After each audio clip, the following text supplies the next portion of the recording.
ఈ విధంగా ఆ విప్రపుంగవులు పరిపరి విధాలుగా తమ చేసిన తప్పునకు చింతిస్తూ శ్రీహరిని స్మరిస్తూ తమ అపరాధం సైరింపుమని ప్రణమిల్లినారు. కానీ ఆ భూసురులు కంసుడి భయం వల్ల బలరామకృష్ణులను సందర్శించడానికి వెళ్ళలేదు. అటు పిమ్మట గోకులంలో ఇంద్రయాగం చెయ్యదలచి నందుడు మొదలైన గొల్ల పెద్దలు తన దగ్గరకు రాగా సర్వజ్ఞుడైన శౌరి నందమహారాజును చూసి ఇట్లా అన్నాడు: మీరేదో యాగం సంకల్పించి ఇక్కడికి వచ్చినట్లున్నారు. ఈ యజ్ఞం వల్ల ప్రయోజనమేమిటి? ఎవరిని ఉద్దేశించి చేయనించారు? ఈ క్రతువు గావించడానికి అధికారి ఎవరు? ఈ సవనానికి కావలసిన సాధన సంపత్తి ఎట్టిది? మీరు చేయబూనుకున్న ఈ జన్నం శాస్త్ర పద్ధతిని అనుసరించినదా, లేక లోకుల ఆచారాన్ని బట్టి వచ్చినదా? శత్రువులకు వివరం చెప్పరాదు గాని తెలుసుకోగోరు మిత్రులకు చెప్పవచ్చు. తెలిసి కర్మలను ఆచరిస్తే కార్యసిద్ధి అవుతుంది, తెలియక చేస్తే కాదు. మిత్రుడు శత్రువు అనే భేదం లేని మీ వంటి సత్పురుషులకు దాచదగిన రహస్యాలు లేవు. జనక, మీ పలుకులు అనడి సుధలు చిలుకుతూ ఈ యజ్ఞం సంకల్పించడంలో మీ ఉద్దేశమేమో నాకు ఎరిగించండి. ఈ విధంగా ఆ గడసరి కొడుకు ముకుందుడు అడుగగా తండ్రి అయిన నందుడు ఇట్లా అన్నాడు: కుమారా, వర్షాధిపతి అయిన పర్జన్యుడు గొప్పవాడు. అతడు భగవంతుడగు దేవేంద్రుడే సుమా. ఆయనకు ఇష్టమూర్తులైన మబ్బుల గుంపులు అతని ఆజ్ఞచే సర్వజీవులకు సంతోషకరంగా నేల మీద వర్షాలు వర్షిస్తాయి. ఆ నీటి వల్ల పంటలు పండుతాయి. ఆ పంటల వల్ల ధర్మార్థకామములు సిద్ధించగా జనులు హాయిగా జీవనం చేస్తారు. కనుక మేఘాలకు అధిపతి అయిన ఇంద్రుడు మెచ్చేటందుకు గాను రాజులందరూ ఇంద్రయాగం చేస్తారు. కామం వల్లనో, లోభం వల్లనో, భయం వల్లనో, ద్వేషం వల్లనో ఈ యజ్ఞం చెయ్యకపోతే మనుజులకు శుభములు సంప్రాప్తించవు. అంతేగాక యజ్ఞం చేస్తే వజ్రాయుధుడైన దేవేంద్రుడు సంతోషిస్తాడు. ఆయన హర్షిస్తే మేఘం కురుస్తుంది, వాన కురిస్తే భూమిపై గడ్డి పెరుగుతుంది. గడ్డి మేసి మన ఆలమందలు బ్రతుకుతాయి. నాయన, ఆవులు హాయిగా జీవిస్తే మందలలో పాడి ప్రబలుతుంది.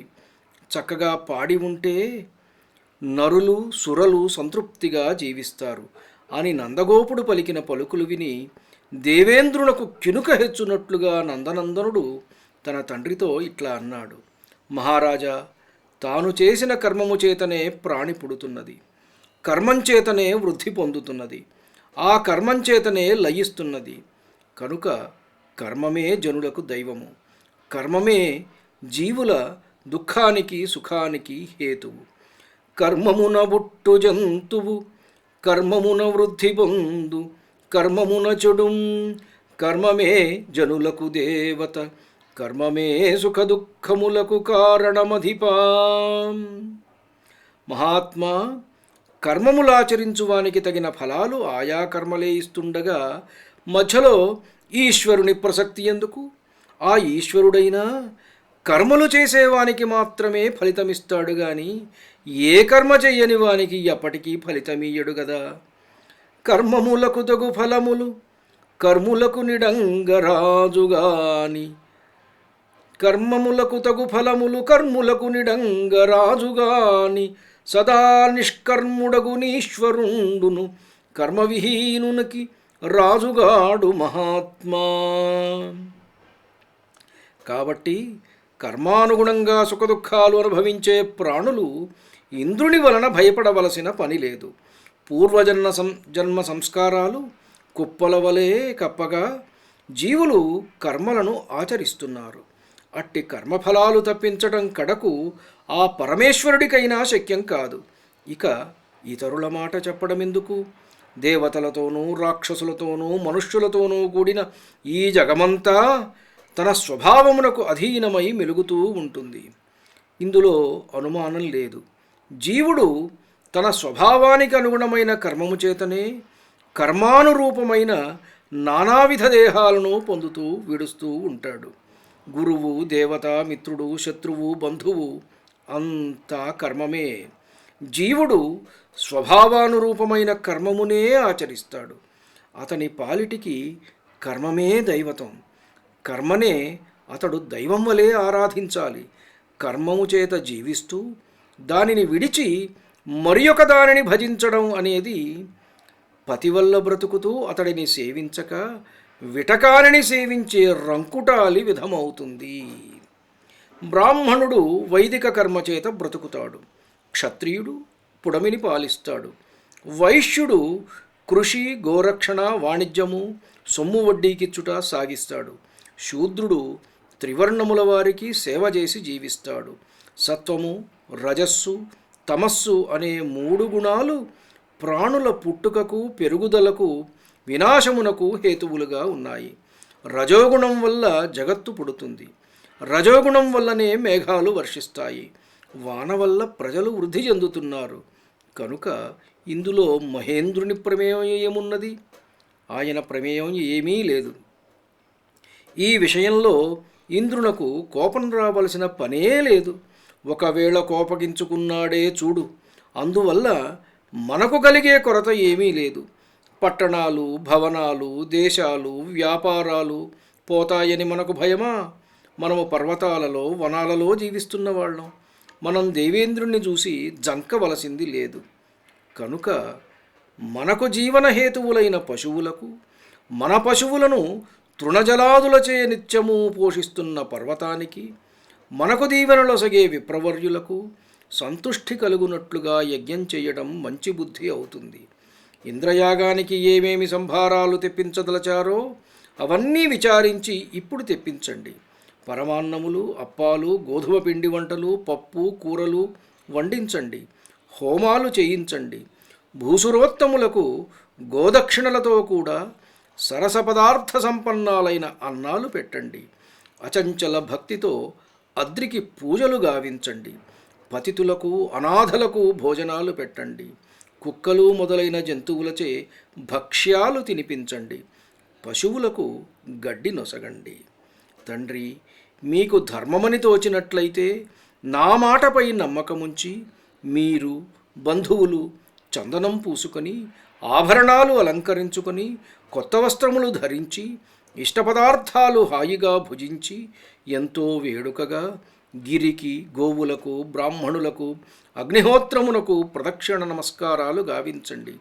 మీ జన్మ ధన్యమవుతుంది అంటూ వెన్నుడు వేల్పులరాయని గర్వముడుపుటకై ఈ కృతయాగం తనకు సమ్మతమైనదని చెబుతాడు. అది విని నందుడు మొదలైన వారు అవునవును ఇది లెస్స అని కృష్ణుడు చెప్పిన తీరుగానే చేస్తారు. పుణ్యాహవాచనాలు చదివించి బ్రాహ్మణులకు తృప్తిగా భోజనాలు పెడతారు. పశువులకు కడుపు నిండా కసవు వేస్తారు.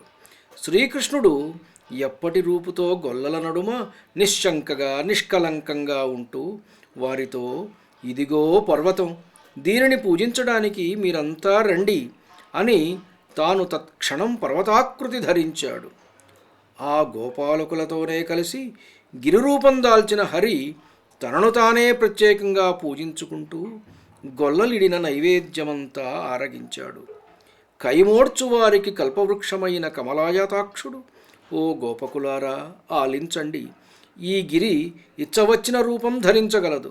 మనము ఆరగింపు చేసిన నేతి బువ్వలు అప్పటంగా భుజించింది, మనలను ఆదరించింది, మన ఎడల మిక్కిలి కారుణ్యం చూపింది. తన్ను అనాదరించే దుర్మార్గులను ఈ కొండ పట్టి పీడిస్తుంది అంటూ వారితో పాటు తాను ఆ శైలానికి కేలు మోడ్చాడు. ఈ విధంగా గోపాలకులు శ్రీహరితో కూడి అద్రికి పూజలు, కానుకలు సమర్పించారు. అనంతరం ఆలమందలను మున్నిడుకొని బ్రాహ్మణాశీస్సులతో ఆ క్షితిధరానికి అందరూ ప్రదక్షిణం గావించారు.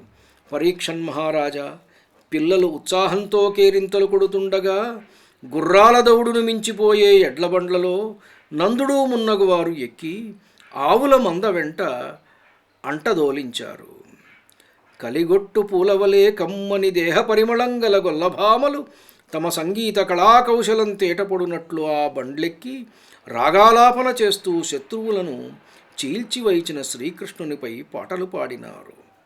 కుండల వంటి పొదుగులు, మెరుగారు వన్నెలు, పలుతెరగులైన గొప్ప ఆకారాలు, నిండిన పొట్టలు గల పాడియావుల మంద కన్నుల విందు గావిస్తూ కదిలింది. బలసిన చెండ్లు, నిడుపైన తోకలు, కొండల వంటి మేనులు, భూమ్యాకాశాలు నిండిన రంకెలు ఉద్దీపింపగా ఎద్దుల గుంపు మెల్లగా నడిచింది. ఇలా గిరి ప్రదక్షిణం చేసి గోపాలురు కృష్ణునితో మందపట్టుకు వెళ్ళిపోయారు.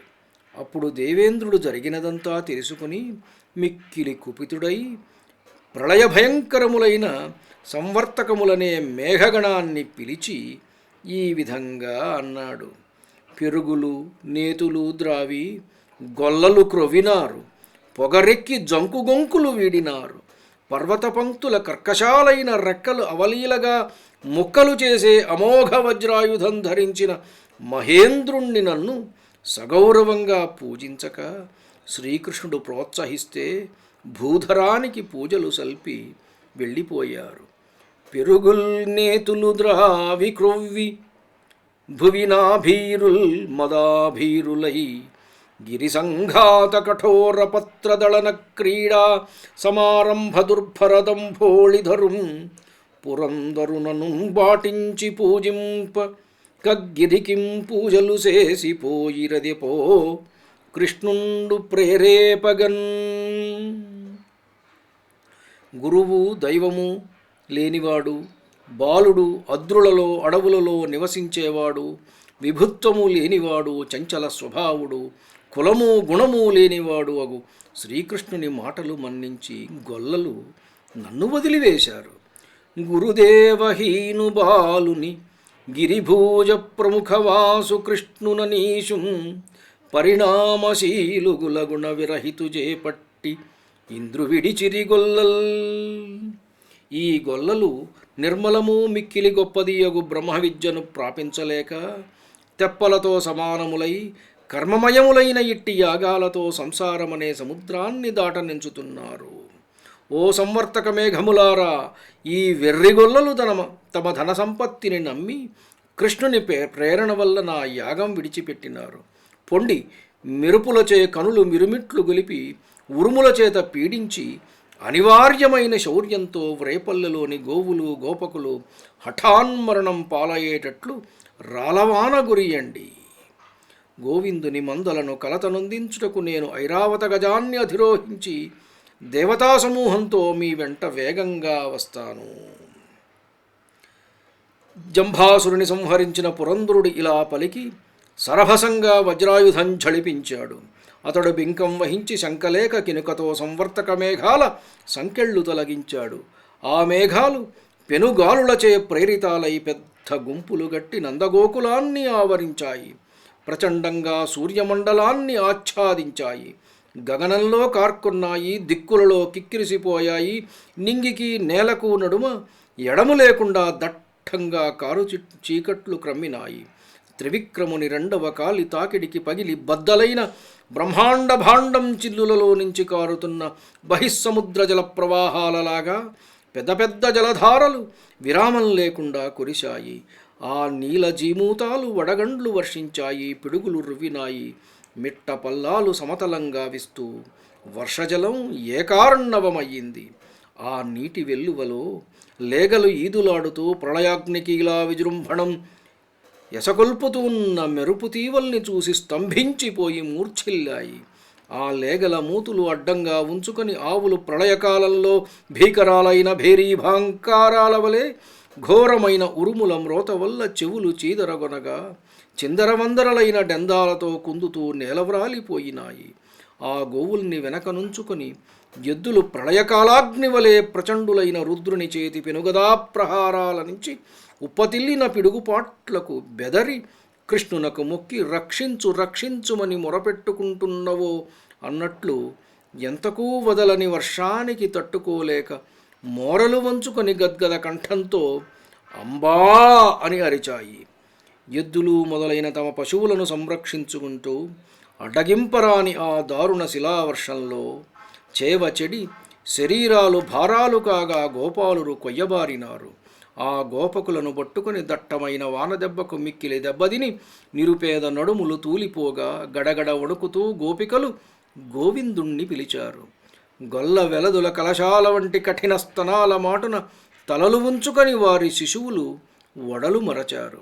ఇలా పెనుకోలాహలంతో గగ్గోలుబడిన పల్లెను చూచి వృద్ధులు ప్రబుద్ధులు అయిన యాదవులు దుష్ట శిక్షకుడు శిష్టరక్షకుడు అయిన శ్రీకృష్ణుడికి నమస్కరించి ఇట్లా అన్నారు: ధన్యుడను, నమస్కారం. మీ ఊటుకూరు జానకి రామారావు.